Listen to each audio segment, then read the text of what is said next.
d'après nos renseignements, d'après les renseignements des autorités chinoises, parce qu'ils ont besoin donnent le droit d'entrée et le droit de séjour à Wuhan, dans la ville concernée. Le ça 20 Mauriciens là, et il y a 3 Mauriciens qui font une retour Maurice. Et le ça 17 là, et il y a 14, madame, 14 qui font des créneaux et que ça 14 là fin de nous donc l'adresse ce que vous été et ils ont fait des créneaux pour dire comme ça qu'ils sont en bonne santé mais ils ont souhaité être évacués sur Maurice avec bien sûr l'autorisation des autorités chinoises. Maintenant nous ce qu'il nous fait j'ai envie donc et dans la liste de ça 20 là donc les autres noms, les autres l'adresse et les autres numéros de téléphone. Nous avons valeur du jour, donc les 3 qui sont à Maurice, et nous avons ça l'autre 13 qui fait les créneaux. Et nous avons maintenant 4 autres qui sont toujours à Wuhan, mais qui n'ont pas fait une 6 à l'être là, qui n'ont pas eu. Mais ça 4 là aussi, nous avons d'autres numéros de téléphone avec d'autres coordonnées avec les autorités chinoises. En ce moment-là, qui nous peut dire, vous êtes capable de contacter l'ambassade de Maurice à Beijing, vous êtes capable de contacter le service extérieur de la municipalité de Wuhan, et troisièmement, vous êtes capable de contacter le service des étudiants étrangers à leur université pour tous ceux qui sont contents, si vous gagnez n'importe quel problème, vous êtes là 3 points de contact. Donc, les autorités mauriciennes, c'est-à-dire l'ambassade à Beijing. Deuxièmement, le service étranger de l'université que vous étiez à Wuhan. Et troisièmement, vous avez là la possibilité de contacter le service étranger de la municipalité de la ville que vous êtes. Ce qu'ils ont dit à nous, c'est qu'ils sont en bonne santé et qu'ils sont contents quand même de revenir. Maintenant, voilà, ça c'est la situation concernant ceux qui sont à Wuhan.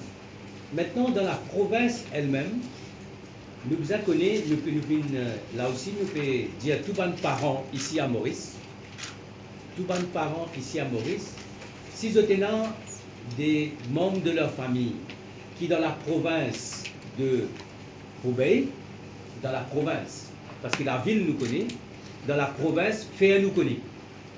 Donne votre nom, donne votre adresse et donne votre point of contact pour qui nous, l'ambassade, les autorités chinoises et dans ça. Ça, c'est dans la province de Hubei. De la même manière, toutes les familles qui ont quelqu'un en Chine en général, parce qu'il y a la liste de 180 Mauriciens qui sont enregistrés à l'ambassade. Mais nous connaissons qu'il y en a beaucoup plus. Donc nous pouvons dire une famille mauricienne qui si vous avez un membre de cette famille en Chine, fait nous connaître pareil, votre nom, votre l'adresse et quel numéro de téléphone pour qu'il nous l'ambassade capable de contacter. Donc au fait, ce qui nous laisse, c'est un database de tous les Mauriciens qui est à Wuhan, qui est à Hubei et qui est en Chine. Comme ça la liste là, nous pouvons aller ici aux affaires étrangères, nous pouvons aller au niveau de nos ambassades et nous pouvons donner également au niveau des autorités chinoises. Ça veut dire à ce moment-là, nous pouvons un mapping de tous les étrangers, de tous les Mauriciens qui en Chine, qui sont à Wuhan, qui sont à Hubei, qui sont en Chine.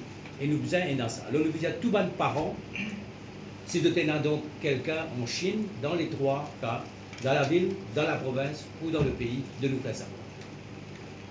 Ça c'est donc les dispositions que nous prenons.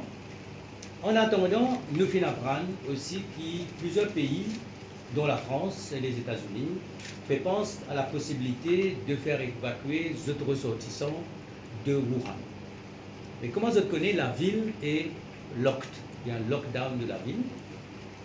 Et pour sortir de la province, bizarrement dans une province à côté, il y a une ville qui s'appelle Changsha. C'est ça, Changsha. Et c'est à partir de Changsha qui, au fait, est capable de prendre l'avion. Les autorités françaises travaillent sur la possibilité qu'il y ait un corridor avec un bus entre Wuhan et Changsha. Et nous pouvons suivre la situation de près, mais tout ça doit être fait avec la collaboration et bien sûr l'accord des autorités chinoises. Et au niveau des étudiants qui ont dit qu'ils souhaitaient rentrer, qu'est-ce qui va être fait concrètement? Valeur du jour, donc on a le database. On demande à leurs parents de rester en contact avec nous. Nous sommes en train de suivre de très près, faire un monitoring de ce qui se fait par des pays comme la France. Et quel serait le protocole, quelles seraient les mesures qui seraient prises par les autorités chinoises pour aider justement à cette évacuation à partir de Wuhan jusqu'à cette ville au niveau de la province qui serait de l'autre côté de la frontière de Hubei. Donc nous sommes en contact avec l'ambassade de Chine, bien sûr, mais nous sommes aussi en contact avec les autorités françaises pour savoir un peu quelles sont les dispositions qui seront prises.